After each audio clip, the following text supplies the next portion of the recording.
Hello everyone, myself Bhumi and you are watching my channel Bhumi maths classes. इस video में मैं chapter 7 coordinate geometry करा रही हूँ। चैप्टर का नाम है और एक्सरसाइज जो है 7.2 क्वेश्चंस हैं 4th, 5th, 6th and 7th भी आई थिंक इस वीडियो में हो जाएगा। I hope you will enjoy my video. If you like my work and explanation, please do like, share and subscribe my channel. तो start करते हैं। Question number है 4th हमारे पास। Find the ratio in which the line segment joining the point this and this is divided by this. तो basically क्या होता है, हमें पहले रेशियोज दिए होते थे और जिस पॉइंट पे वो लाइन सेगमेंट डिवाइड करता था उसके हमें कोऑर्डिनेट्स निकालने होते थे। लेकिन यहाँ पर हमें क्या दिया गया है, ए और बी, ये दो कोऑर्डिनेट्स हैं ए बी के, -3 and 10 एंड 6 - 8। इसको एक पॉइंट पी जो है वो उनके कोऑर्डिनेट्स भी दिए गए हैं। हमें m1 और m2 जिसमें ये इसको डिवाइड करता है उस रेशियो को फाइंड आउट करना है। तो इसके लिए हमें सेक्शन फॉर्मूला यूज़ करना पड़ेगा और उसमें m1 + m2 की वैल्यू निकालनी पड़ेगी। तो हमें पता है bye using section formula x जो होता है वो होता है m1 x2 प्लस में m2 x1 और m1 + m2। इसी तरह से y जो होता है m1 y2 प्लस में m2 y1 and m1 + m2। अब हमें x की वैल्यू हम पुट करते हैं इसमें। x हमें दिया हुआ है -1, क्योंकि x और y जो होते हैं वो p के कोऑर्डिनेट होते हैं और x1 y1 जो है वो a के और x2 y2 b के। तो इस तरह से जो x होगा वो हमारा -1 होगा एंड m1 हमें निकालना है और x2 6 होगा मल्टीप्लाई में m2 भी हमें निकालना है, x1 होगा -3। इसी तरह से m1 + m2 हम लिख देंगे। अब हमें करना है, ये जो है m1 + m2 वो इधर चला जाता है क्रॉस मल्टीप्लिकेशन, तो ये दोनों माइनस के बन जाते हैं, -1 से मल्टीप्लाई होंगे तो यहाँ पे आ जाता है 6m1 एंड माइनस में 3m2। अब जो m1 है वो हम इधर ले आते हैं तो हमारे पास आ जाता है -m2 माइनस में प्लस का 3m2, ये m2 इधर ले आते हैं left hand side, 6m1 minus के ये प्लस हो जाएगा m1। तो हमारे पास आता है यहाँ पे 2m2 और यहाँ पे 7m1। अब हमें करना है m2 इधर ले आते हैं तो 2/7, ये 7 नीचे ले आते हैं और यहाँ पर m1/m2। तो हमारे पास रेशियोज आ गई हैं। इसको हम लिख सकते हैं m1/m2 और इसको 2/7। यही हमारा आंसर है, हमें यही निकालना था। इसमें बोला गया है कि find the ratio in which the line segment join the points. जो हमने रेशियो था वो फाइंड आउट करना था और इसमें सिर्फ हमने क्या करा है, सेक्शन फॉर्मूला यूज़ किया है। और यहाँ पर x की वैल्यू जो है हमें दी गई है, x2 हमारे पास है, x1 हमारे पास है, जस्ट हमने x की वैल्यू पुट करी है और उसको फॉर्मूले में लिखा है। तो इस तरह से हमारे पास रेशियोज आ गई है m1/m2 और यही हमारा आंसर था। अब इसका नेक्स्ट क्वेश्चन हम देखते हैं। 5th क्वेश्चन है इसका, find the ratio in which the line segment joining this and this is divided by the x axis and also find the coordinate of the point of division. तो हमें जो है, अगर x एक्सिस उसको divide कर रहा है that means के पॉइंट इस तरह से होंगे। तो ये a ले लेते हैं, हम b ले लेते हैं और इसको कोई लाइन डिवाइड कर रही है, ये x एक्सिस है। दैट मीन्स कि जो x है वो तो हमारे पास है, लेकिन y जो होगा वो 0 होगा, इसको अगर हम p माने। b के कोऑर्डिनेट है -4 एंड 5 एंड a के कोऑर्डिनेट है 1 - 5। तो इस तरह से हमारे पास x की वैल्यू तो आ सकती है क्योंकि वो एक्स पे लाई करेगा, लेकिन वाई जो होगा वो ज़ीरो होगा, क्योंकि उसने बोला है वो एक्स एक्सिस पे डिवाइड कर रहा है, एक्स एक्सिस से डिवाइड कर रहा है उस लाइन को। तो यहाँ पर सेक्शन फॉर्मूला ही यूज़ करते हैं हम, बाय यूजिंग सेक्शन फॉर्मूला। हमें पता है एक्स जो होता है m1 x2 plus m2 x1 and m1 plus m2, ये x की वैल्यू आ जाएगी हमारे पास, एंड y जो होगा हमारे पास m1 y2 प्लस में m2 y1 m1 plus m2। अब हमें इसकी रेशियोज़ भी नहीं पता है क्या है, तो इसके लिए हम करते हैं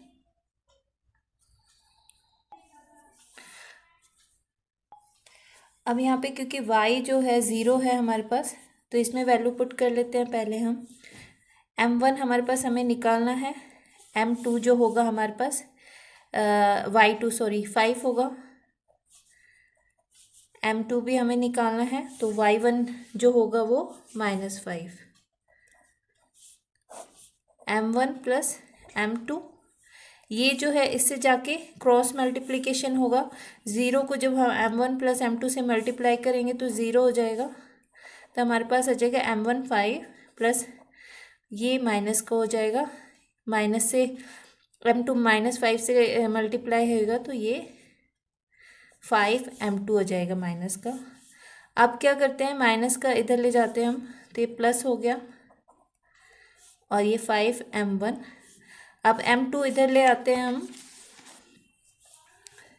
ये 5 इधर आ जाएगा और m1 के नीचे m2 आ जाएगा, तो 5 से 5 कट गया है, तो हमारे पास रेशो जो आई है m1 रेज टू m2 वो 1:1 आई है। तो पहला तो हमारे पास रेशो निकालना था, वो आ चुका है हमारा। अब हमें क्या निकालना है, also find the coordinates of the point of division. तो यहाँ पर y जो है वो तो ज़ीरो है, x हमें निकालना पड़ेगा, x के लिए हमें इसमें वैल्यू पुट करनी पड़ेगी। अब हमारे पास m1 m2 है, तो हम x की वैल्यू निकाल सकते हैं, 1 इंटू में x2 हमारे पास है -4,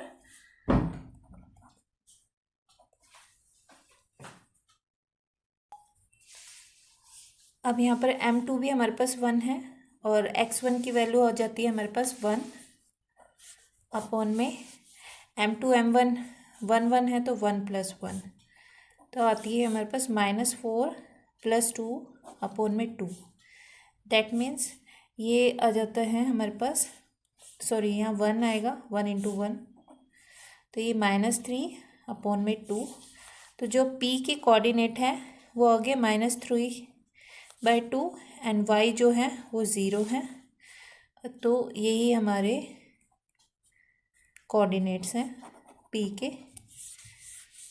तो इस तरह से हमने x की वैल्यू भी निकाल ली और y के कोऑर्डिनेट हो गए और इनके रेशियोज़ भी आ गए हैं।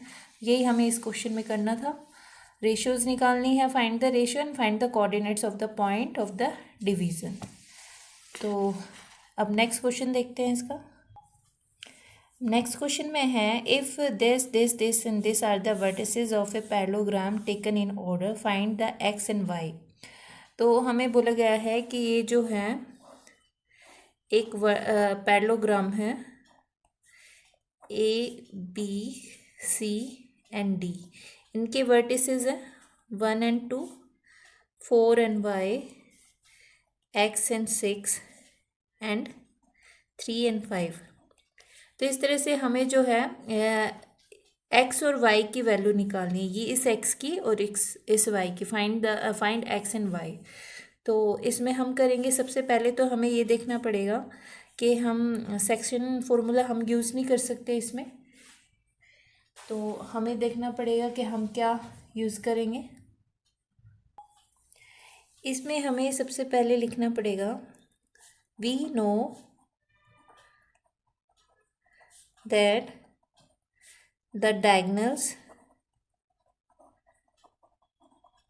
of parallelogram bisect each other. तो बाइसेक्ट करते हैं तो यहाँ पर हम मिड पॉइंट थ्योरम लगा देते हैं।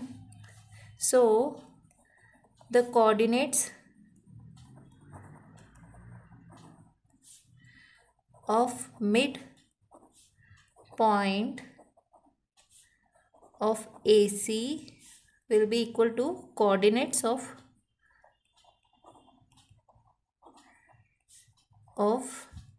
midpoint of BD। सॉरी, यहाँ पर आ जाएगा AD एंड BD, ABCD, ये गलत लिख दिया मैंने। तो ये AC ये हो जाएगा एंड BD, ये C होगा, ये D होगा। तो AC ये डायगोनल है और BD ये डायगोनल है। तो इनके जो मिड पॉइंट्स होंगे, क्योंकि ये एक दूसरे को बाइसेक्ट कर रहे हैं, ये पार्ट इसके इक्वल होगा, ये पार्ट इसके इक्वल होगा, तो हम इसके जो कोऑर्डिनेट्स हैं उनको हम हाफ कर सकते हैं। जैसे A और C हम ले रहे हैं तो हमारे पास x1 1 plus x by 2 and 2 plus 6 by 2, ये जो इक्वल होंगे यहाँ पर 3 plus 4 by 2 and y plus 5 by 2। x की वैल्यू को इससे कंपेयर कर देंगे, 1 plus x by 2 equal to में 3 प्लस 4 बाई 2। इसी तरह से y की जो वैल्यू है उसको इससे कंपेयर करेंगे, y प्लस 5 बाई 2। 2 से 2 कट जाते हैं यहाँ पे आ जाता है x 7 है ये, और ये इधर जाके माइनस का 1, इधर 8 हो गया, y इधर आके 5 इधर आके माइनस का 5 और यहाँ पे y। तो इस तरह से x की वैल्यू जो है हमारे पास 6 आ गई और y की वैल्यू जो है 3 आ गई, और यही हमें निकालना था। तो find x and y, x और y की वैल्यू हमारे पास आ गई है। तो इसमें सिर्फ हमें क्या करना है, क्योंकि पैरेललोग्राम के जो डायगोनल्स हैं वो बाइसेक्ट करते हैं, तो इसलिए यहाँ पर जो इनके मिड पॉइंट्स हैं x1 को x2 में ऐड करेंगे। फॉर्मूला लिख देती हूँ, x1 plus x2 by 2 plus में y1 प्लस में y2, ये है AC के कोऑर्डिनेट्स। इसी तरह से BD के जो होंगे उसमें हम x1 plus x2 by 2 and y1 plus y2 by 2। तो इस तरह से हमें x1 और x2 को ऐड करके 2 लिखना है। ये मिड पॉइंट जो है उसके थ्योरम से के अकॉर्डिंग हम इसमें से x और y की वैल्यू जो है वो निकाल सकते हैं। तो अब इसका नेक्स्ट क्वेश्चन हम देखते हैं। क्वेश्चन 7 है, find the coordinates of a point A where AB is the diameter of a circle whose centre is this and B is this. तो बेसिकली हमें क्या है, एक सर्कल दिया हुआ है, ये है इसका डायमीटर AB, ये है सेंटर। तो हमें B के कोऑर्डिनेट्स दिए गए हैं, ये सेंटर के हैं 2 - 3 एंड ये है B के 1 और 4। हमें A के निकालने हैं। हमें पता है डायमीटर जो होता है वो सेंटर जो होता है वो डायमीटर को इक्वल पार्ट्स में करता है, तो जो रेशो होंगे वो 1 और 1 होगा। तो यहाँ पे सॉल्यूशन में लिखते हैं, बाय यूजिंग सेक्शन फॉर्मूला